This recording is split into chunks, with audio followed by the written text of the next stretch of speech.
오늘 말씀은 우리 어제 보았던 말씀 요한복음 1장 29절부터 34절 말씀 다시 한번 보겠습니다. 우리 앞에 있는 그는 하나님의 아들이시로다, 이런 제목으로 말씀을 전하겠습니다. 이튿날 요한이 예수께서 자기에게 나오심을 보고 이르되, 보라, 세상 죄를 지고 가는 하나님의 어린 양이로다. 내가 전에 말하기를 내 뒤에 오시는 사람이 있는데 나보다 앞선 것은 그가 나보다 먼저 계심이라 한 것이 이 사람을 가리킵니다. 나도 그를 알지 못하였으나 내가 와서 물로 세례를 베푸는 것은 그를 이스라엘에게 나타내려 함이라 하니라. 요한이 또 증언하여 이르되, 내가 봄에 성령이 비둘기 같이 하늘로부터 내려와서 그의 위에 머물렀더라.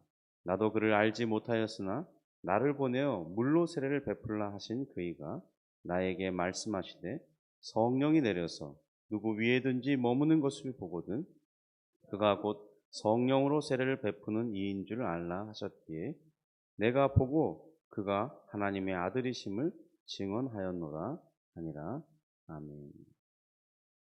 우리 어제 말씀을 들으면서 세례 요한이 우리 인생을, 우리 자신을 바라볼 것이 아니라 그리스도를 바라보게 하는 그 이유에 대해서 잠시 살펴보았습니다.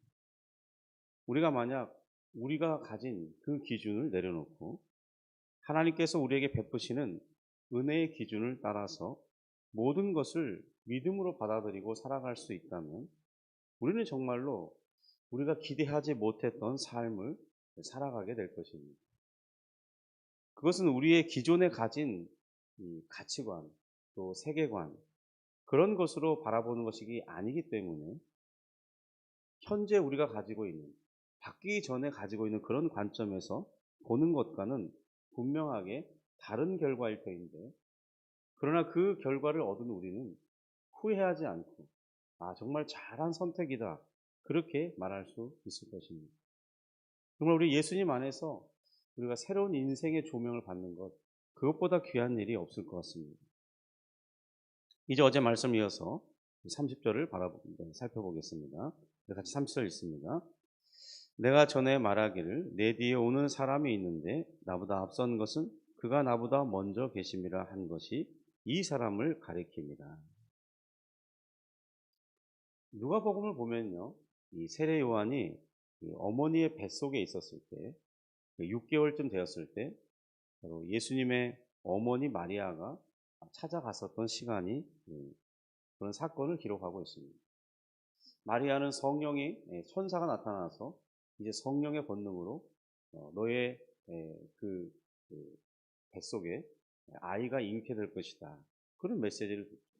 그러면서 너의 친척인 엘리사벳이 이미 6개월 된 아기를 품고 있다고, 그런 이야기를 해줍니다. 그러니까 마리아는 젊은 처녀로서, 아직 남자를 알지 못한 자로서 예수님을 잉태하는 사건이 일어나. 이것도 믿기가 참 어려웠는데 하나님께서는 참 그런 것을 받아들일 수 있도록 늙은 엘리사벳, 아이를 가질 수 없다고 말한 그녀에게 아이가 잉태되었다는 소식을 전함으로써 마리아에게 힘을 더하여 주고 있습니다. 그러니까 아마도 이 세례 요한과 예수님은 친척 관계였던 것으로 보입니다.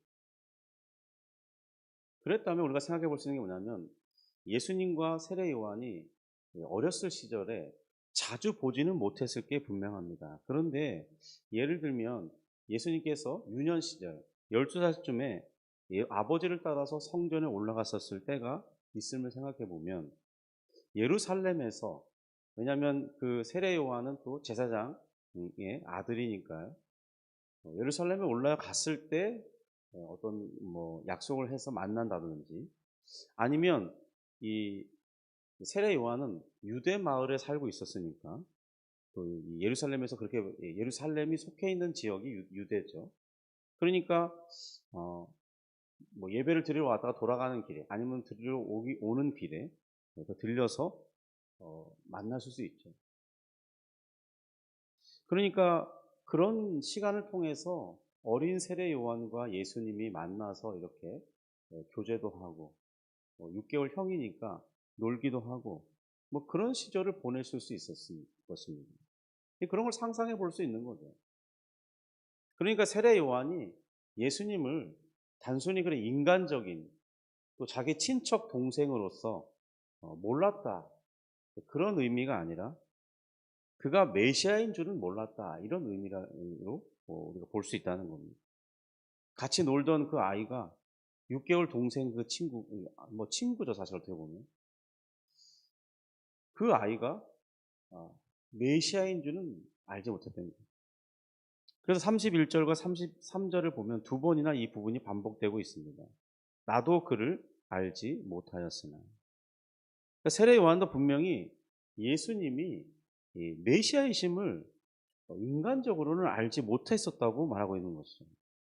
그가 어느 시간이 되었을 때, 그러니까 그가 사명으로 부름받아서 이제 어머니, 아버지를 떠나서 광야에서 삶을 시작하면서 하나님을 깊이 구하고 또 자신이 무엇을 위해 살아가야 되는지 성령의 인도하심을 받는 어떤 그때에 자신에게 이제 그분이 성령으로 세례를 줄 분이 온다는 사실을 알게 되었을 것입니다. 33절입니다. 나도 그를 알지 못하였으나 나를 보내어 물로 세례를 베풀라 하신 그이가 나에게 말씀하시되 성령이 내려서 누구 위에든지 머무는 것을 보거든 그가 곧 성령으로 세례를 베푸는 이인 줄 알라 하셨기에. 요한은 성령께서 알려주신 바대로 성령께서 임재하여 머무는 사람, 바로 그 사람이 메시아이고, 그리고 어떤 그런 현상이 일어날 때 그분이 성령으로 세례를 베푸는 이다.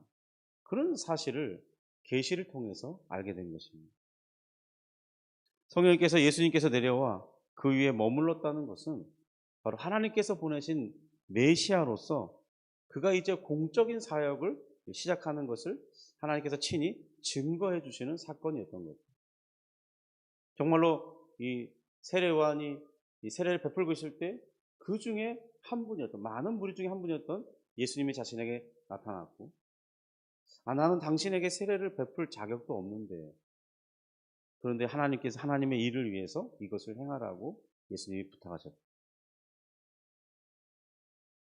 성령으로 세례를 베푼다는 것은 무엇을 의미합니까? 그것은 사람을 새롭게 하는 존재가 누구인지를 보여주는 말이라는 거죠. 사람에게 생명을 주고 영생을 얻게 하시는 분이 바로 성령 하나님이시기 때문입니다. 그 성령 하나님이 사람의 심령을 새롭게 하는 분이죠. 34절입니다. 우리 같이 읽습니다. 내가 보고 그가 하나님의 아들이심을 증언하였노라 하니라. 29절에서 말했던 하나님의 어린 양, 그리고 이제 34절에서 그 어린 양이 하나님의 아들이시라고 말씀하고 있습니다. 하나님의 아들이신 그리스도께서 바로 우리를 위해 속죄의 제물로서, 그리고 하나님과의 관계를 회복하기 위한 화목 제물로서 오셨음을 지금 나타내고 있는 것이죠. 여러분, 죄는 우리가 범하는 것 아닙니까? 우리가 하나님을 떠났고 하나님을 거역한 것이죠. 그런데 하나님께서는 그런 우리가 하나님을 떠났고 거역했고 죄를 범해서 우리가 해결할 수 없는 그 문제를 이제 너희가 스스로 해결하라, 그렇게 말씀하지 않으시고 그 대신 자신의 아들을 친히 보내주셔서 그 아들을 통해서 해결되게 하신다는 것입니다. 그러니까 지금 하나님의 아들, 그분이 사람의 모습을 갖고 오시긴 했지만은 그는 창조주 하나님이신 거예요. 우리 1장 서론에서도 1장 1절부터 18절 사이에 초반부에 나와 있잖아요. 그가 이 세상에 모든 걸 창조한 창조주 하나님이시라는 거예요. 바로 그 하나님께서 종의 모습을 취하여 오셨고 죄인을 구원하기 위한 어린 양이 되어주셨다는 거예요. 그렇게 하신 이유가 무엇입니까? 바로 우리를 구원하시고 우리에게 생명을 주어 다시 하나님께로 이끌기 위한 그런 모든 이 필요한 과정이었다는 거예요. 바로 이것이 은혜인 것입니다. 그러므로 우리에게 필요한 것은 무엇이냐? 바로 예수님을 바라보는 것이라는 거예요. 오늘 본문을 통해서 우리가 예수님을 바라볼 때 무엇을 생각해야 되는지 세 가지로 말할 수 있을 것 같습니다. 그냥 본문이 말하고 있는 것을 생각해 보자는 거죠. 더 많은 내용이 있었겠지만요.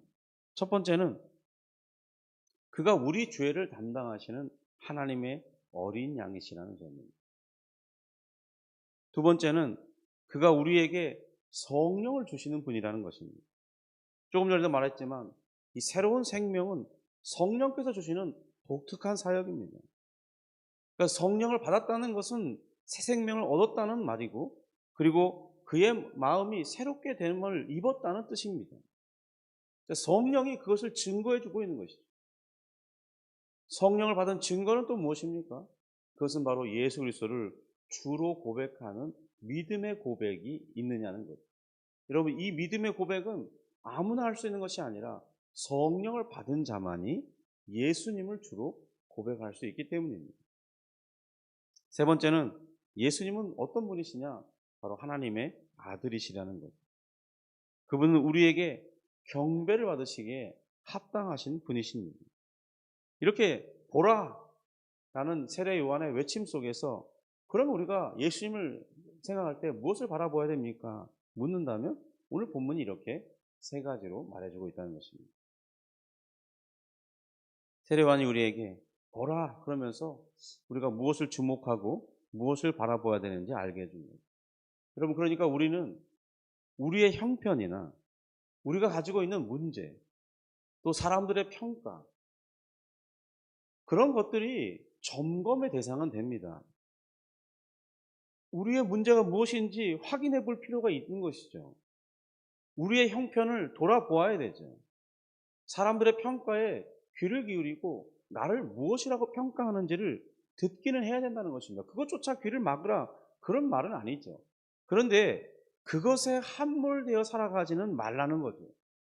우리의 문제에 빠져 살지는 말라는 것입니다. 우리 형편을 한탄하면서 살지는 말라는 것이죠. 혹은 우리 형편이 좀 낫다고 다른 사람보다 좋다고 자만하며 살지 말라는 것이죠. 사람들의 평가를 우리가 주의 깊게 들어야 되지만 그 평가가 우리를 향한 진정한 평가가 될 수 없다는 사실을 우리가 알고서 염두에 두고 그 평가를 고려해 볼 필요는 있는 것이죠. 왜냐하면 진정한 평가는 참되신 하나님, 바로 그리스도께 받는 것이 더 중요하기 때문입니다. 여러분, 세상의 평가가 아무리 훌륭해도 예수님의 평가가 너는 아니다, 그럼 우리는 아닌 것이죠. 왜냐하면 그는 창조주 하나님이시기 때문이죠. 세상의 모든 평가가 너는 아니다라고 말했지만 예수님이 인정하고 착하고 충성된 종아 잘하였구나. 그럼 그 평가 하나면 우리 인생은 끝나는 건 아니겠습니까? 무엇이 더 중요한 것입니까? 우리는 무엇에 더 깊은 관심을 가지고 있는 것입니다. 그리고 또한 우리가 나의 현재의 신앙의 상태에 대해서 너무 집중하는 것도 멈추라는 것입니다. 우리 신앙의 상태를 바라볼 때 너무 자만한다든지 또 아니면 너무 열등감에 빠져 있다든지 둘 중에 하나에 빠지기 쉽습니다. 그런 모든 시선에서 내 자신을 바라보는 그런 시선에서 돌려서 지금 그리스도께 향하라, 그 말이 보라라는 말 속에 담겨있는 의미로 우리가 해석할 수 있을 것입니다. 세상 죄를 지고 가는 하나님의 어린 양을 바라보는 자들에게 바로 그 어린 양이신 예수님께서는 가장 귀한 생명을 우리에게 주시고 우리에게 하나님의 자녀가 되는 권세를 주시고 우리가 하나님과 화목할 수 있는 관계가 될 수 있도록 그의 의로움을 우리에게 주시고, 여러분, 여기서 그의 의로움이란 그분 자신이 본래 하나님으로서 의로움을 말하는 게 아닙니다. 그가 사람으로 오셔서 우리를 위해 순종함으로 얻은 그 의로움을 말하는 거죠. 그리고 이제 우리를 친히 그가 자신의 손으로 이끌어서 아버지 하나님께로 이끄시는 자가 되어주시는 것이죠. 우리에게 생명을 주신 하나님께서는 또한 우리가 장차 한 번 이 죽음을 겪을 수밖에 없는데 우리가 그것으로 우리 인생이 종료되는 것이 아니라는 것을 보여줍니다. 우리를 부활에 이르도록 해 주실 것인데요, 그 증거인 첫 열매로서 자신이 또 너희들도 그렇게 해줄 것이라는 약속의 담보로서 그리스도께서 부활하셔서 우리의 그 소망이 되어주고 있습니다. 그분은 당당히 첫 열매를 맺어내셨죠. 야, 부활이란 이런 부활을 말하는 거야 하고 그분이 죽음에서 살아나신 것입니다. 그런데 우리에게도 그런 부활을 허락하시겠다는 거예요. 여러분, 우리가 구원을 받았어도 여전히 우리는 죄인이고요. 우리는 여전히 연약함을 가지고 있습니다. 그래서 때때로 죄책감이 몰려올 때가 있습니다. 우리의 삶이 흔들릴 때가 있어요. 믿음이 연약해질 때도 있죠. 그때 우리가 해야 할 일은 우리에게 손을 내미신 이 주님을 힘있게 바라보는 것이라는 겁니다. 우리가 할 수 없기 때문에 주님을 바라보는 것이죠. 우리에게 능력이 없기 때문에 능력 되시는 주님을 바라보는 것입니다. 근데 주님은 우리에게 손만 이렇게 우리가 잡도록 손만 내밀고 계신 분이 아니에요. 그분이 더 주도적으로 우리의 손목을 잡고 계시는 분이시라는 사실을 우리가 기억할 필요가 있습니다. 여러분, 그럴 때 우리는 얼마나 안심됩니까? 내가 힘들어서 놓을 수도 있어요. 그러나 나의 손을 놓지 않으시는 분이 계시다는 거예요. 여러분, 그런 사실을 우리가 생각할 때 우리가 우리 인생을 얼마나 담대하게 또 우리가 지금 겪고 있는 여러 가지 문제들 속에서 견고히 설 수 있겠습니까? 우리는 그런 좋은 주님을 만난 자들인 것입니다. 세례요한은 바로 그런 우리에게 다시 한번 우리에게 말해주고 있죠. 바로 그런 좋은 주님을 항상 보라, 언제나 보라, 이렇게 말하고 있는 것과 같은 것입니다. 바로 그 권면을 우리가 받아들여서 오늘 주님을 다시 힘있게 의지하고 바라보면서 주님, 나의 인생을 이끌어 주옵소서. 주님, 내가 해결할 수 있는 이 문제를 해결해 주옵소서. 기도하면서 주님을 의지하는 복된 인생이 되기를 주님의 이름으로 축복합니다. 기도하겠습니다. 하나님 아버지, 감사합니다. 우린 때로 우리의 문제들로 인해서 마음이 괴롭고 힘듭니다. 이 일들이 어떻게 진행될 것인지 불안해할 때가 있습니다. 주님, 우리는 그런 연약한 존재입니다. 주님, 도와주시옵소서. 주님을 바라볼 수 있도록 인도하여 주옵소서. 우리의 손을 놓고 계신 분이 아니심을 주의 말씀이 말씀하고 있사오니 주여, 우리가 그 말씀을 의지하여 더욱 우리를 힘있게 붙드시는 주님을 바라볼 수 있도록 도와주시고 그 주님을 바라보는 그 안에서 우리 인생의 문제가 해결되고 또 우리가 인내할 수 있고 우리가 연단받고 또 의의 평강한 열매를 맺어가기를 소원합니다. 주님, 또 이제 우리에게 허락하신 복된 주일을 앞두고 있습니다. 정말 우리가 기대하면서 우리 하나님을 예배할 것도 또 주의 말씀을 듣게 될 것도 우리가 찬송을 부르며 기도하는 그 시간을 통해서 성령 하나님과 교제하는 우리가 또 아버지와 아들의 사귐 가운데 이끌어 그 안에서 우리를 얼마나 사랑하시는지를 확인하고 용기를 얻고 또 주 앞에 더욱 헌신된 즐거운 헌신이 있을 것을 생각하면서 주님, 예배를 드리기 원합니다. 주여, 오늘 하루 종일 그것들을 잘 준비하게 하시고 또 맞이할 수 있도록 역사하여 주시옵소서. 감사하며 예수님의 이름으로 기도드립니다.